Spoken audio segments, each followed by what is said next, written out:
diduga tidak bisa berenang saat bermain di pinggir sungai Musi bersama temannya, Muhammad Prabowo Subianto, bocah berusia 11 tahun, ditemukan tewas usai terseret arus sungai Musi dan tenggelam.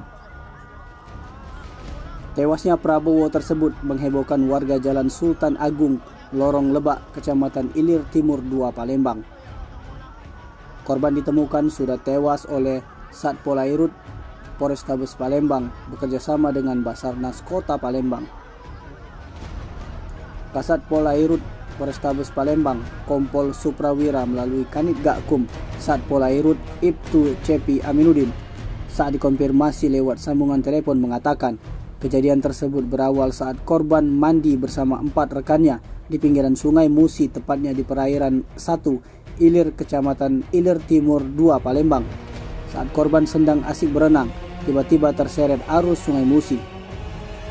Teman korban sempat berusaha menolong, tapi karena arus sungai yang deras, jadi korban tidak bisa menolong lagi. Senada disampaikan Kantor Pencarian dan Pertolongan Basarnas Palembang, Heri Marantika, mengatakan saat mengetahui adanya korban tenggelam, tim rescue Basarnas Kota Palembang menurunkan 6 personel dengan menggunakan rescue car serta aqua eye, rubber boot, alat selam, peralatan medis dan komunikasi. Tim Liputan Sumsel Update TV melaporkan.